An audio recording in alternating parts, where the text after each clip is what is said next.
Greetings, everyone. Greetings, everyone. Welcome to another episode of Brown Girls Are Beautiful. I'm your melanated queen and your hostess, all right? Today's topic is we're going to be discussing St. Patrick's Day, all right? I know a lot of you like celebrating St. Patrick's Day. You want to go around pinching one another, wearing green, dressing like a leprechaun, looking like a Lucky Charm, doing all these things, having a four-leaf clover, digging and searching for the pot of gold, whatever have you, okay? But let's understand the true nature and the true meaning and history behind St. Patrick's Day before we get too excited about it. Just like any other holiday, this is a pagan holiday. And just like everything else, the history of it has been whitewashed. So that's why we have this video. And when I am done, I will be posting the link to this article in the description box below so that you can read it for yourself and do your own research as well. Okay, now it says, as a Black person or melanated person, how did St. Patrick's Day or any other holiday originate? Or what does it symbolize? And if you ask them, they're always incapable of providing a logical answer. Nobody really knows the true meaning behind these holidays. They just partake in it because everybody else does, which can be a dangerous thing. Yes, Blacks or melanated people embrace every other culture's holidays and tradition before their very own. They seem to be ashamed to learn or embrace true Blacks' culture or traditions. St. Patrick's Day, originally a Catholic holiday, it evolved into a secular holiday now celebrated worldwide on March 17th. It honors St. Patrick. Birth name was Maewyn Sakat. He was a Christian missionary who supposedly rid Ireland of snakes during the 5th century, but also a Romanian born in Britain and an atheist until the age of 16 years old. According to legend, the patron saint of Ireland chased slithering reptiles into the sea after they began attacking him. In some texts referred to as snake people. Patrick was supposedly born 35 AD and died March 17, 461 AD.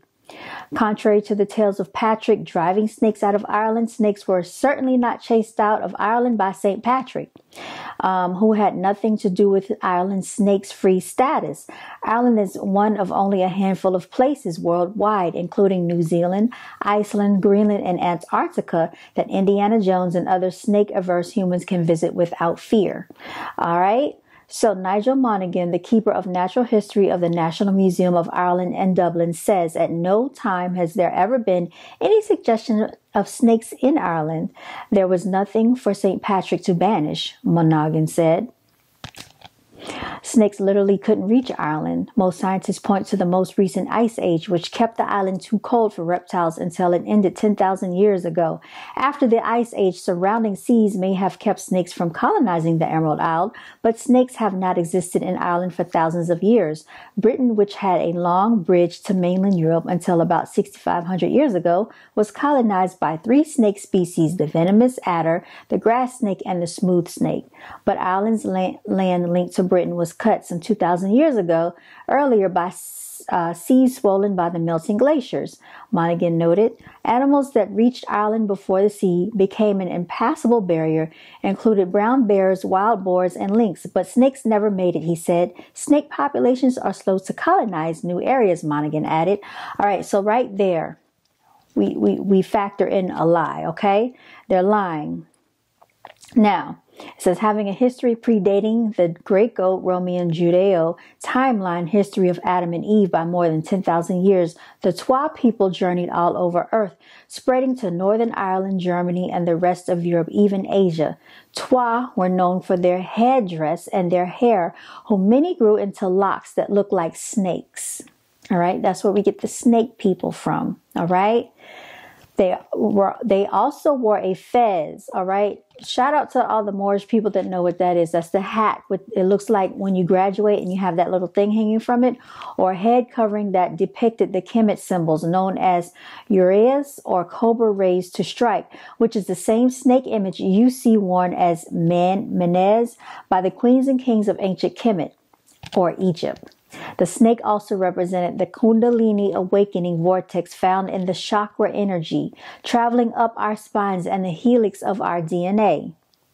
It is important to note, in addition to Twa, some names for melanated African people are Naga, Nagar, and Negas, which loosely means serpent people or people of the serpent. The name is synonymous with pharaohs and kings. In many African cultures, the serpent is not a symbol of evil, but one of eternal life, regeneration, power, protection, and wisdom. So, you know, when you cut the tail of a snake, it actually can suction itself back together and regenerate, okay? I don't know if you've ever seen this done before, but it can do that.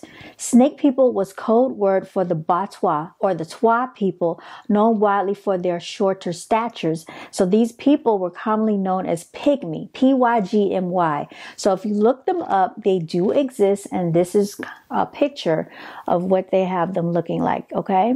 I don't know if the camera will zoom in on that for you. Here's what they look like.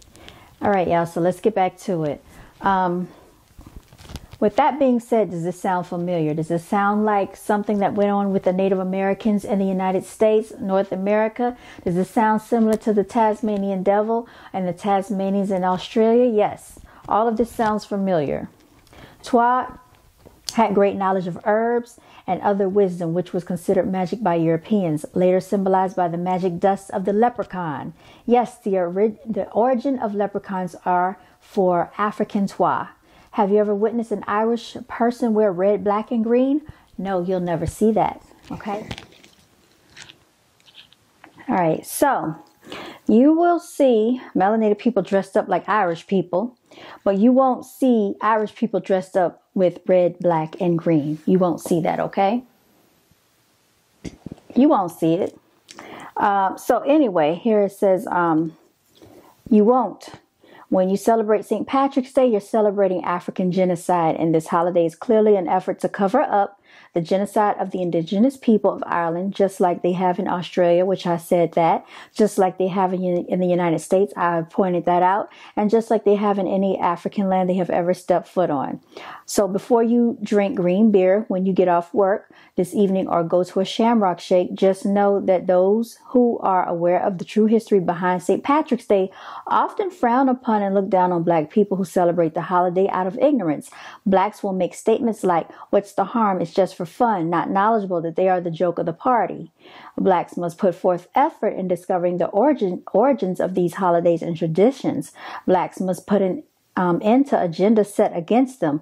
Black culture follow these brainwashing traditions because they do not think for themselves and they believe anything placed before them. African people and European holidays are mental genocide for African souls, and I agree wholeheartedly. And this is a picture, as you can see, of the melanated people dressed up in green, celebrating St. Patrick's Day. Okay, you don't see anybody else doing that. Our people are the only ones that do that nonsense, and we need to stop. We need to stop it. So with that being said, this has been an episode of Brown Girls Are Beautiful. I hope you have enjoyed this little episode. Please remember to walk in your divinity, celebrate yourself, because if you don't, who else will? And until next time, you all stay blessed.